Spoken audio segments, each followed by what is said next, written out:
నెలకు 400 మీటర్లు చొప్పున సొరంగం తవ్వితే 14 కోట్ల నిధులు అవసరమవుతాయని 20 నెలల్లో ప్రాజెక్టు పూర్తికి అవకాశం ఉందని నెలకు 400 మీటర్లు కాదు అంతకన్నా ఎక్కువగా బిల్లులు చెల్లించేందుకు ప్రభుత్వం సిద్ధంగా ఉందని డిప్యూటీ సీఎం బట్టి విక్రమార్క మల్లు అన్నారు। గురువారం నల్గొండలో ఏర్పాటు చేసిన శ్రీశైలం ఎడమ కాల్వ సొరంగం మార్గం ఎస్ఎల్బీసీ ప్రాజెక్టు సమీక్షా సమావేశంలో డిప్యూటీ సీఎం మాట్లాడారు। గురువారం నల్గొండలో ఏర్పాటు చేసిన శ్రీశైలం ఎడమ కాలువ సొరంగ మార్గం ఎస్ఎల్బీసీ ప్రాజెక్టు సమీక్షా సమావేశంలో డిప్యూటీ సీఎం బట్టి విక్రమార్క పాల్గొని మాట్లాడుతూ ఎస్ఎల్బీసీకి పూర్తిగా నెలవారీగా నిధులు కేటాయిస్తామన్నారు। నెలకు 400 మీటర్ల చొప్పున సొరంగం తవ్వితే 14 కోట్ల నిధులు అవసరమవుతాయని 20 నెలల్లో ప్రాజెక్టు పూర్తికి అవకాశం ఉందని నెలకు 400 మీటర్లు కాదు అంతకన్నా ఎక్కువ తవ్వినా ఎంత మేరకు తవ్వితే అంత మేరకు బిల్లులు చెల్లించేందుకు ప్రభుత్వం సిద్ధంగా ఉందన్నారు।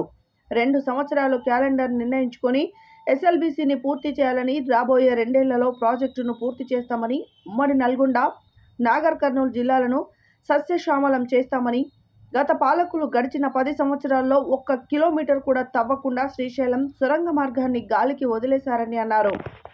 1000 కోట్ల బడ్జెట్తో పూర్తి కావాల్సిన ప్రాజెక్టు వ్యయం గత పాలకుల నిర్లక్ష్యం మూలంగా 4000 కోట్లకు పెరిగి రాష్ట్ర ఖజానాపై పెనుభారం పడిందని సీసెల్ఫీ నేతగా నేను, పీసీసీ అధ్యక్షుడిగా ఉత్తమ్, ఆ తర్వాత పీసీసీ అధ్యక్షుడిగా రేవంత్, కోమటిరెడ్డి సొరంగ మార్గం పూర్తి ఆనాటి ప్రభుత్వంపై తీవ్ర ఒత్తిడి తెచ్చాం, పోరాటం చేశామన్నారు। గోదావరిపై 1,00,000 కోట్లు పెట్టి కాళేశ్వరం కడితే కుంగిపోయింది, కృష్ణానదిపై దృష్టి పెట్టకపోవడంతో పాలమూరు పూర్తి చేయలేదన్నారు। నీళ్ల కోసం కొట్లాడి తెచ్చుకున్న తెలంగాణ రాష్ట్రంలో అటు గోదావరి ఇటు కృష్ణా నుంచి గత 10 ఏళ్లలో 1 ఎకరాకు నీళ్లు రాలేదని, కాంగ్రెస్ హయాంలో ప్రారంభించిన జలయజ్ఞం ప్రాజెక్టులను గత పాలకులు పూర్తి చేసి ఉంటే ఈ రాష్ట్రం సస్యశ్యామలమయ్యేదని, నీళ్ల కోసమే సోనియా గాంధీ ప్రత్యేక రాష్ట్రాన్ని ఇచ్చారని గుర్తు చేశారు।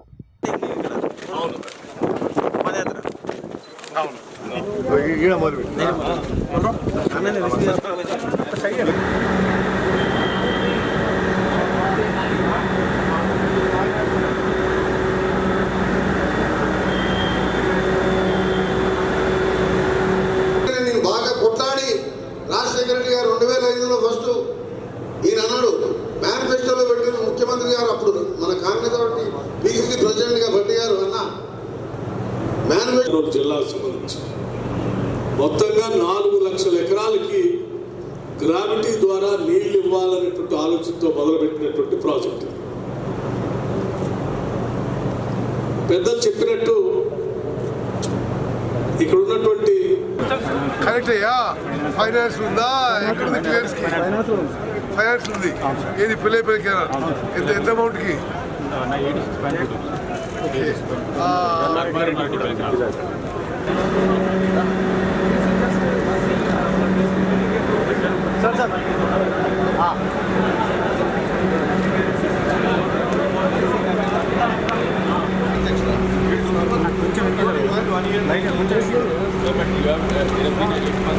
अरे आपको मंगेश भाई पेमेंट का तो हमारा सीनियर मिनिस्टर्स आए, डिप्टी सीएम का फाइनेंस मिनिस्टर, हमारा डिस्ट्रिक्ट से सीएम साहब की बहुत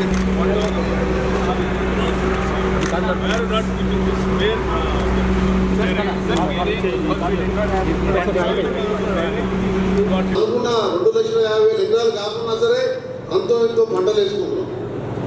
కానీ నేను ఎమ్మెల్యే అయిన తర్వాత మన ప్రభుత్వం వచ్చిన తర్వాత నాకు అర్థమైంది, ఎప్పుడో ఒకసారి ఈ సమస్య వస్తుంది। ఏ సమస్య? ఉండి ఉంటే నీళ్ళు వచ్చేది, కానీ కనీసం 1 కిలోమీటర్ కూడా చేర్పించకుండా గాలికి వదిలేయటం వల్ల ఈ ప్రాంతం అంతా పెద్ద ఎత్తున నష్టపోయింది। ఇంత పెద్ద ఎత్తున ఖర్చు పెట్టి కేవలం అసలు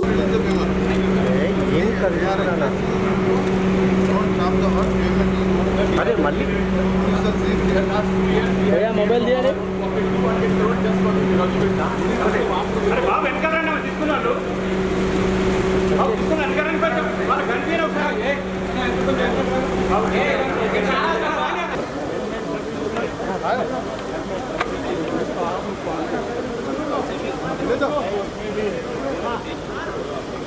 पकड़ो।